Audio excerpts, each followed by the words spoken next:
Good morning, class. Is my voice audible?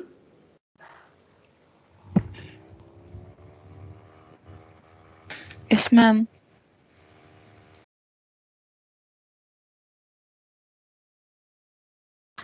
We'll just wait for another 1 or 2 minutes.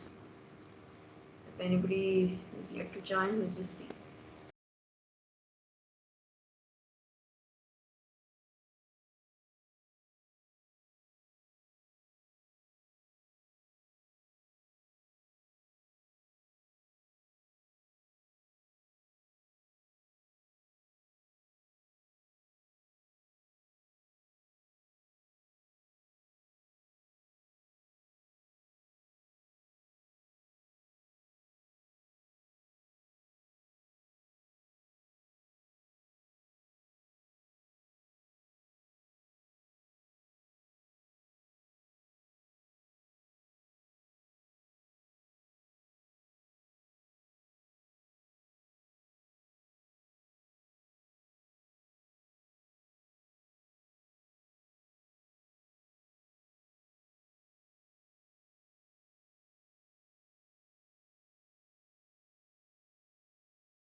Okay, we'll start the class. Okay, I'll just share my screen.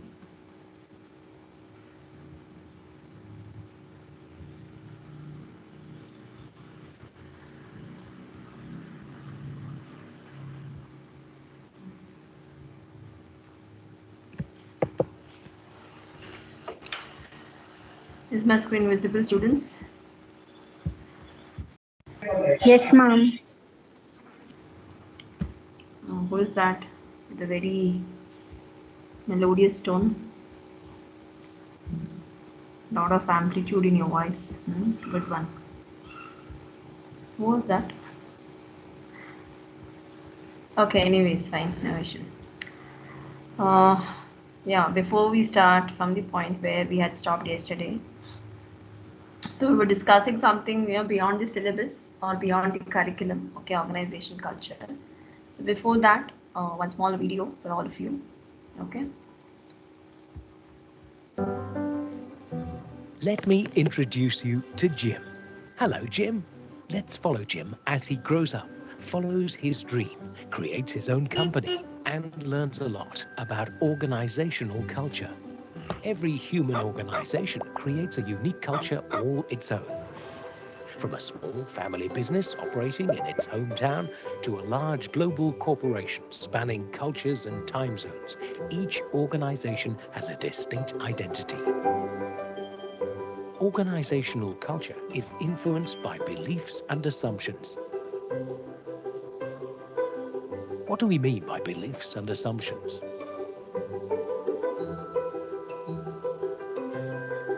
Beliefs and assumptions come from the things that we hear, observe, and learn.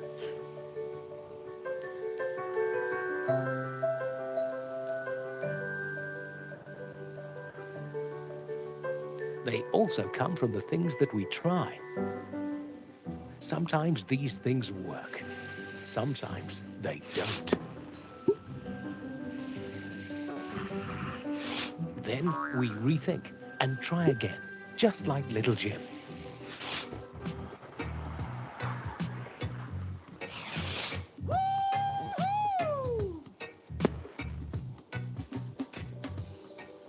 Now let's follow Jim to the university. He meets friends and inspires them.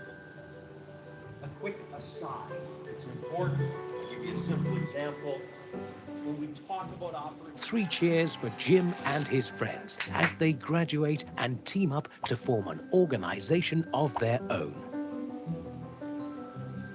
They decide together where they want to go. They create a foundation that everybody can use and recognize.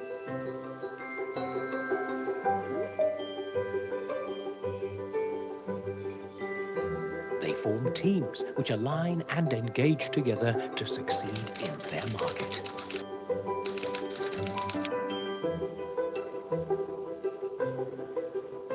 But in order to succeed, organizations need to be able to adapt.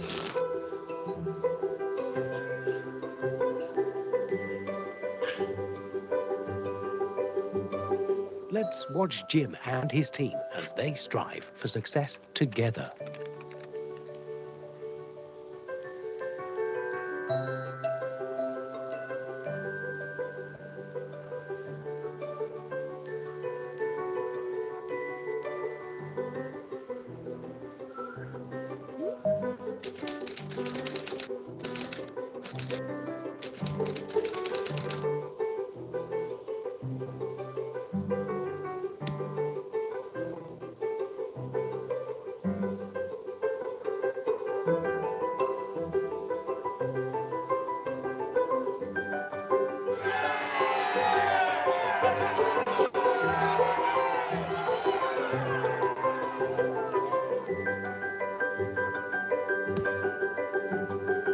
Underneath the surface of an organizational culture, we have assumptions, beliefs, perceptions, thoughts, and feelings. These are taken for granted. We can't see them. Organizational culture is learned. It grows as we gain experience from our work and move on together over time. The lessons from the past shape our work and life strategies for the future and are important enough to pass on to the next generations, not only for their survival, but also for their development, evolution, and success. Okay.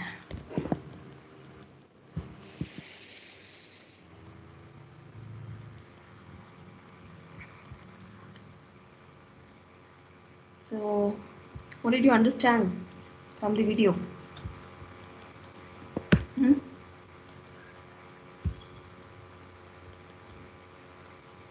Yes, any one of you can just quickly summarize what was all about in the video.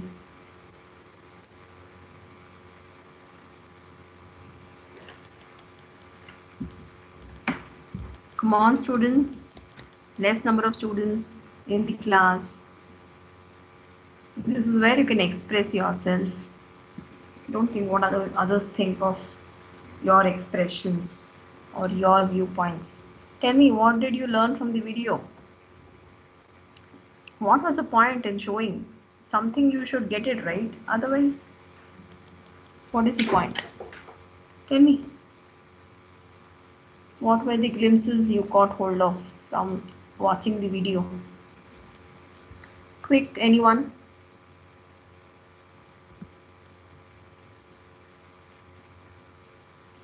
Am I audible, students?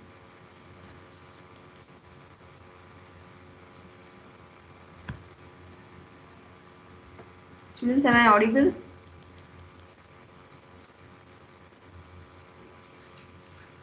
Hello? Yes, ma'am. Did you watch the video? You people watch the video? Yes or no? Can I get any response?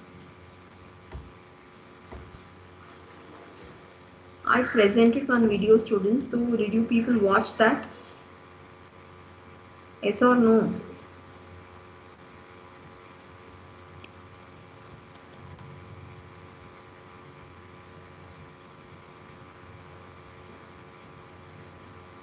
Did you watch that video or not?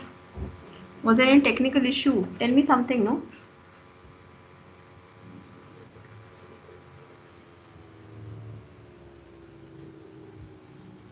Yes or no? Was the video presented to you? Yes, ma'am. Yeah, tell me now. What was the video all about?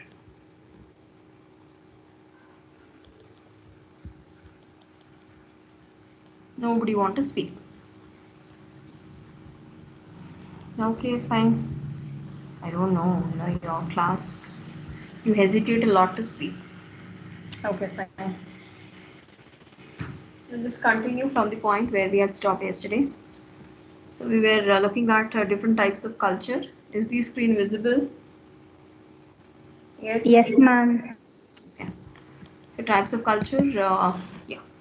So we have a graphical representation here in order to depict what are the different types of culture. Okay. So we'll see this one, the diagram which is towards the right hand side first. Okay. So this here you can see that there are four different types of culture which are widely used, over the globe in order to run any organization. The first one is clan culture. We'll see what each of these is. These are so clan culture. Next is adhocracy culture. Third is market culture, and fourth is hierarchy culture. Okay. There are some features or characteristics associated with each of these types. Okay. So flexibility, how flexible the culture is. So that is one of the parameter or attribute. Next is stability, or how stable it is. Similarly, whether the control is in the form of internal or external, right? So this is forms of attention, whether it is given internally or it is external. Similarly here, the control, whether it is flexible or it is very stable and rigid. Okay. Similarly here, when we move towards the diagram, which is on the LHS, you can see here the four different types of culture which I just mentioned: clan, adhocracy, hierarchy, and the market. They fit into one or the other category. For example, if I take clan, so this fits into flexibility, okay, flexibility and discretion, as well as internal focus and integration, okay. And here when you take adhocracy, you have external focus and differentiation, stability and control, okay. So based on these four parameters, each one of it is being defined. So we'll just see further where exactly each of the culture fits into. Yeah, so moving on to the first one, that is clan culture. Yeah, what is the observation? What can you see in the diagram, students? Quick, I want answer from you now. One or two students. So I have presented you with one picture which depicts that this is the clan culture. So tell me, based on your observation, according to you, what can you see in the clan culture?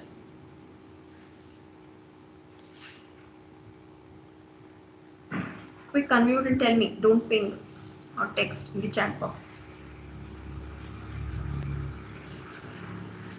Yes, students, at least any one or two, I want the answer. What can you see in this particular diagram? Definitely this is an organization, and if they are following clan culture, what it could be?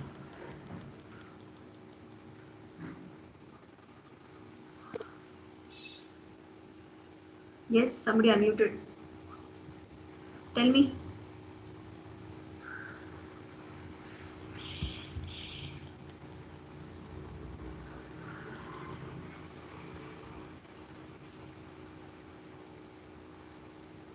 Hmm. Any one of you? Chandrapriya?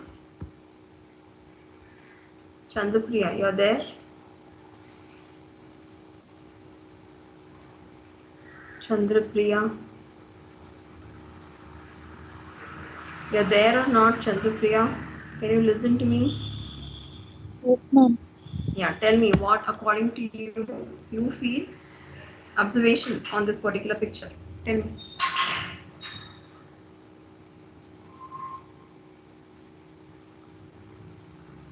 Clan culture, yeah, tell me. What can you see? How are the people or the employees? What are they doing? Group of people working together at one picture, Okay. and two members are discussing about the work, I think. Mm-hmm. Then what else? What are your observations? That's it.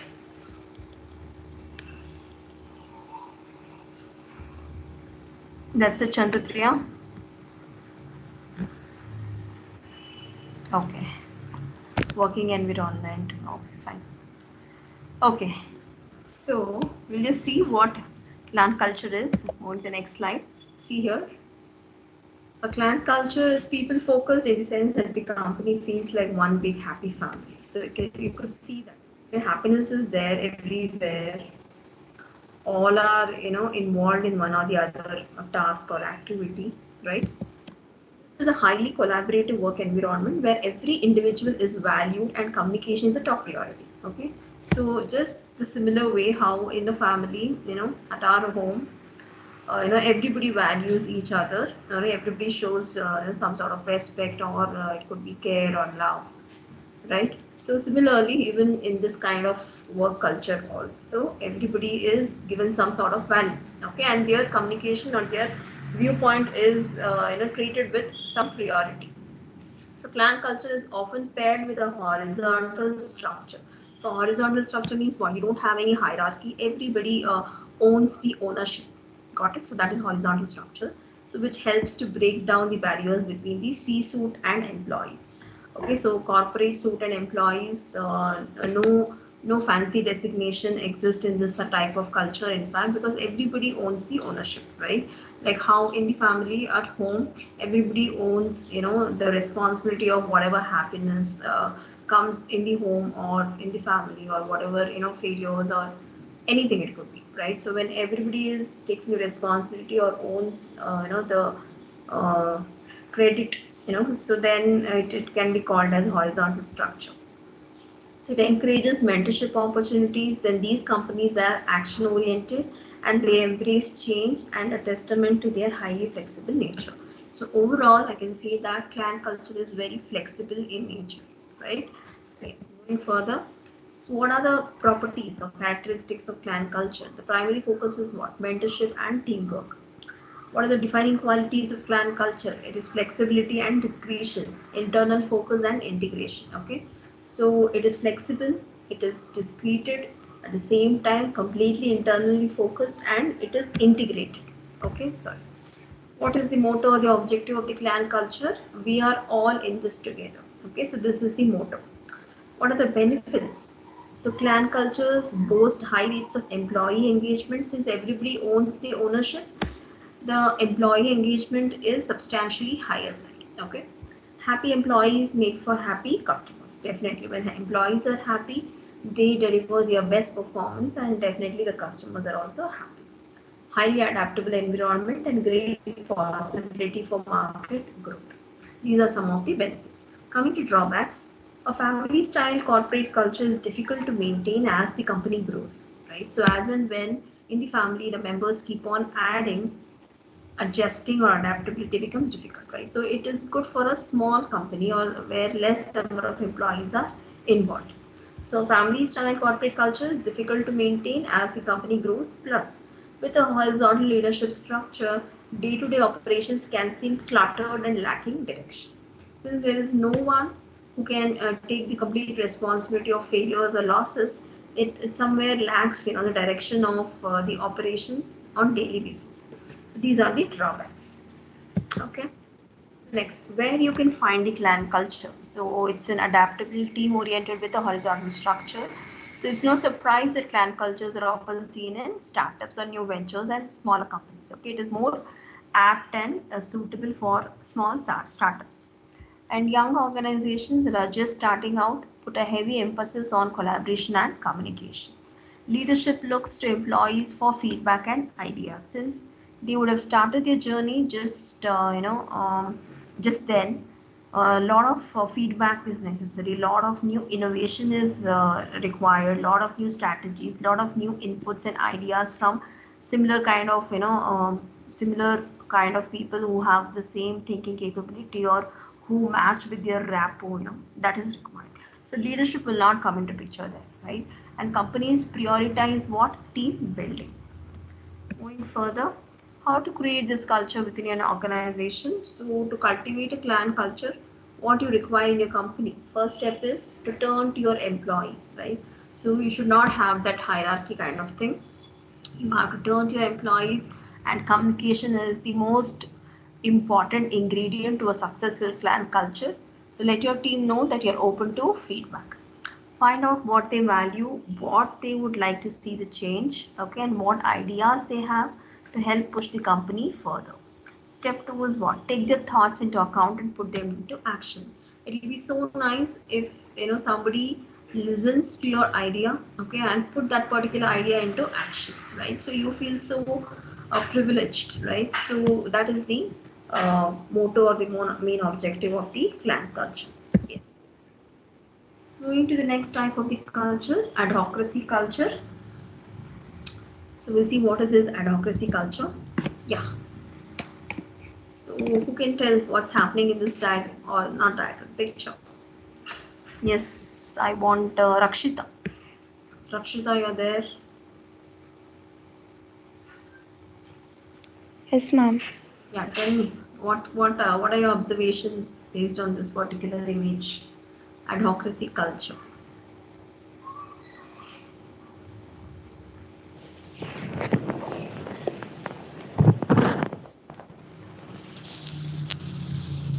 They are discussing something. Group discussion, ma'am. Group discussion. Okay. Anything else?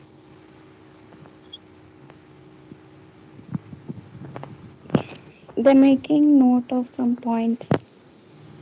Okay. Okay, fine. So we'll see what is the adhocracy culture, okay, based upon the particular diagram. See, adhocracy cultures are rooted in innovation, right? So these are the companies that are on the cutting edge of their industry. They're looking to develop the next big thing before anyone else has even started asking the right question. Okay, so to do so, they need to take risk. So it's like they are very curious to bring into innovation into their company or into their products or into their services, and they are very much ready and they are uh, what to say, they are prepared to take any sort of risk, right? So advocacy culture value individuality in the sense that employees are encouraged to think creatively and bring their ideas to the table. Okay, so everybody put their ideas together and then they think creatively so that it's got into action. Because this type of organization culture falls within the external focus and differentiation category, new ideas need to be tied to market growth and company success. So it so happens that when it's a collective decision of ideas, okay, maybe one person agrees, some other disagrees. So finally, everybody needs to come to one particular conclusion. Definitely, there is no hierarchy. The best innovator wins the day. Okay, so that is the main objective. So primary focus is what? Risk taking and innovation. Defining qualities of this particular culture is flexibility and discretion, and the focus is definitely external and differentiation. What is the motto? Risk it to get the biscuit, right? So this is the motto. Benefits and advocacy culture contributes to high profit margins and notoriety. Employees stay motivated with the goal of breaking the mold. Plus, with a focus on creativity and new ideas, professional development opportunities are easy to justify. Okay, so it's all about innovation, critical thinking, out of box thinking, okay, new innovators, and definitely to take potential risk.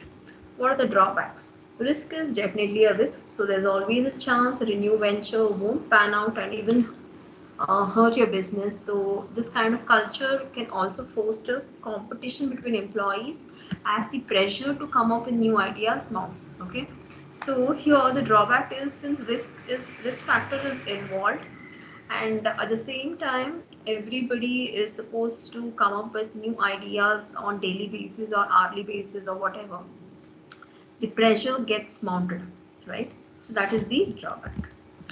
Where you can find the advocacy culture. Okay, think of Google, Facebook, or Apple. So these are the companies that embody the external focus and risk-taking nature of advocacy culture. So these, well-known companies, they don't mind taking the risk. They don't mind taking risk and, announcing their products or services, right? See, in fact, Google Lens was a major failure. I don't know whether you know this or not, but they launched it, right, and they were ready to face the failure, right, because it had some drawbacks, it had some lacunas, right. So until unless the team or the company is ready to accept the failures, or it's ready to take risk or do experimentation, they cannot realize what customers like is or dislike is, right? So they run on creative energy and doing what hasn't been done before. And advocacy cultures are commonplace within the ever-changing tech industry, where new products are being developed and released on a regular basis. How to create this kind of culture within an organization? So it depends on your industry, correct? So it may be hard to develop an authentic advocacy culture that includes a high-risk business strategy. However, implementing strategy and brainstorming sessions provides employees with the opportunity to share big ideas to that can help to propel the company further. And definitely rewarding the successful ideas encourages or motivates the team to think outside the box, right? Yes. So type 3, it is about market culture. Yes. Akshay Raj, you're there? Yes, ma'am. Now tell me, what is the observation based on this particular image, market culture? What can you see? Ma'am, leader is explaining to them Mm-hmm. to complete that task or Okay. achieve something. Anything else? Uh, Okay, fine. So we'll see whether it's correct or not. Okay, we'll first get to know what is market culture. Yeah. Market culture prioritizes profitability. So when it is market culture, they look everything and anything only from the perspective of profit. Okay, and they will work only if there is a profit in return to them. Okay, they don't want to just take risk. They don't want to experiment, as it was, one of the strategy in the adhocracy culture. So everything is evaluated with the bottom line in mind. So if you need to see to it that whatever you try to implement or try to execute, that should lead to profit, definitely lot of evaluation or lot of background working is necessary, right?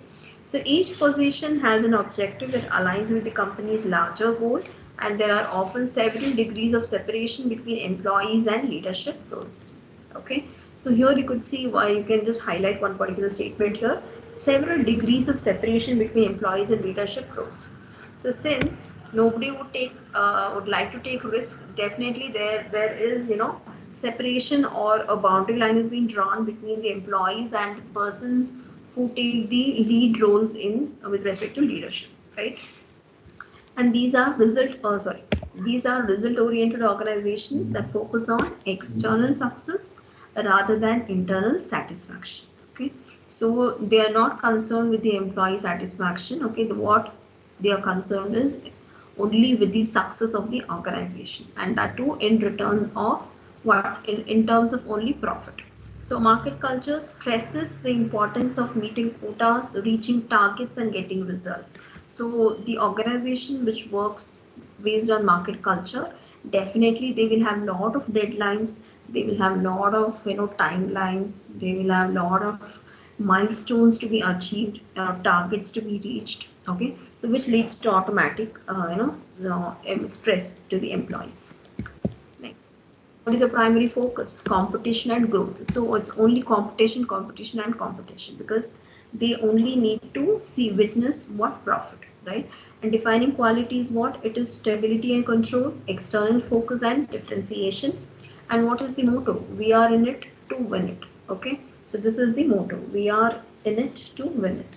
Benefits: companies that boast market cultures are profitable and successful because the entire organization is externally focused. There's a key objective employees can get behind and work towards. What are the drawbacks now? On the other hand, because there's a number tied to every decision, right? Because it's only in terms of figures and statistics or numbers, to every decision, project, and position within the company, it can be difficult for employees to meaningfully engage with their work. So employee engagement is slightly on a lower side. Okay, that is what is the drawback. Yeah. Where can you find this kind of culture? The goal of a market culture company is to be the best in its industry, right? So because of that, these are often larger companies that are already leaders of the pack. Okay. For example, if I have to take HP or IBM, they are the top leading players already in their own field, right? So they're like already they have established their brand. So they're looking to compete and beat out anyone else that may compare their products. So how to create this kind of culture within an organization? Because every aspect of a market culture is tied to the company's bottom line. Start by evaluating each position within your organization. Calculate the return of investment of every role and ascribe and describe reasonable benchmarks for production. Consider rewarding top performers to encourage similar work. Okay. So this is the market culture. Type 4 hierarchy culture. This I think you all are familiar. Yeah. Whom should I call? Smita. You're there, Smita? Yes, no? Smita? Smita, you're there?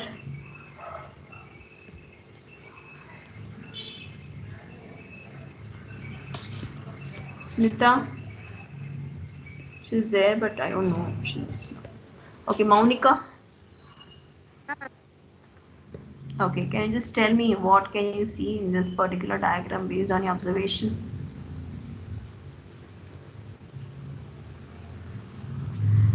I wanted you to unmute and tell me what is this diagram, what according to you, your observation is based on hierarchy culture.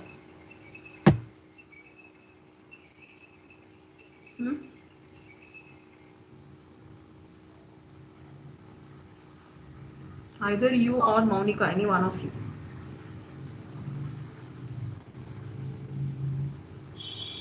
Quick.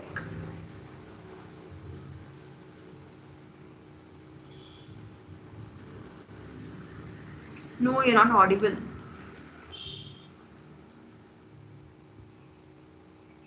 Maybe some technical glitches. Maunika, you try.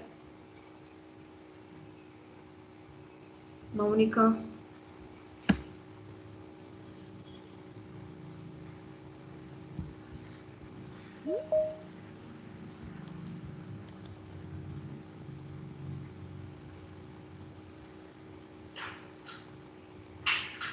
Maunika, you're there?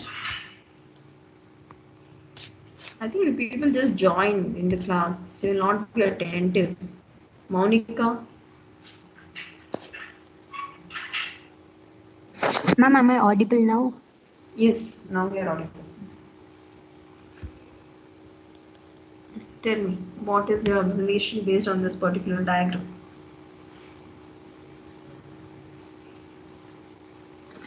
Ma'am, it's a group discussion, ma'am. Each one are expressing their ideas. Group discussion, then why is that one particular person sitting in the center of the place or center of the table? It's not a group discussion. It is that all others are listening to his instructions, something of that kind. So it's like a boss and employee relationship. Can you relate it? Yes? Yes, ma'am. Yes, ma'am. Yeah. That is what is hierarchy culture. Okay. Yes. Next. So now companies with hierarchy cultures are there to the traditional corporate structure. We almost all are familiar with it. Even this happens even in our families also. If the father is in the family, so he will be generally the decision maker in most of the family. And if grandfather is there, then definitely that credit goes to grandfather. So in very rare cases, the lady can be a decision maker because generally it is come in the tradition. It is a very conventional way. So these are the companies focus on internal organization by way of a clear chain of command and multiple management tiers that separate employees and leadership. So in addition to a rigid structure, so it's a very rigid structure. In fact, there's often a dress code for employees to follow. Okay. So dress code now, best example, what best than SVC, if we are working, offline, or if we need to report to our college premises every day, you people know what are the dress code we need to follow as faculty members, and at the same time, what is the dress code you need to follow as students, right? So there is a dress code. So hierarchy cultures have a set way of doing things which makes them stable and risk averse. Primary focus is definitely structure and stability. Defining qualities is stability and control, internal focus and integration. Motto is always what? Get it done. No matter what, get it done right. Okay, so there's a lot of iterations, rework happening in the hierarchy culture, because it should reach till the topmost people or the leader who's sitting in the hierarchy, right? So there could be a lot of iterations, there could be a lot of rework modifications. Benefits with internal organization as a priority. Hierarchy cultures have clear direction. There are well-defined processes that cater to the company's main objectives. Yes. Drawbacks. The rigidity of hierarchy culture leaves little room for creativity. Yes, because nobody listens. I mean, they listen only to few people whom they're supposed to, but not many ideas will be heard. Maybe somebody is having a very good idea, but that will not be taken into action. So somewhere creativity lacks in this kind of culture, making these companies relatively slow to adapt to the changing marketplace. The company takes precedence over the individual, which doesn't necessarily encourage employee feedback. Okay, so where we can find hierarchy culture? So don't tell SVC. Yes, many other organizations also hierarchy culture is followed. So hierarchy cultures can be found at both ends of the corporate. So I see, you can see here, even at corporates also they follow hierarchy culture spectrum, that is from old school organizations to those of the customer service industry, such as fast food restaurants. So even in fast food restaurants, there is a hierarchy culture. These are the companies that are hyper focused on how day-to-day operations are carried out and aren't interested in changing things up anytime soon. So how to create this culture within your organization? The first step to establishing a hierarchy culture is to button up your process. If the chain of command has got some gaps and filled in, consider every team and department to ensure that they have clear long and short term goals. Okay, so we'll stop here at this particular point. Top 7 behavioral skills we'll take up in the next class. Okay, so how many students? 20 students. Okay, students, you can leave the class. Thank you.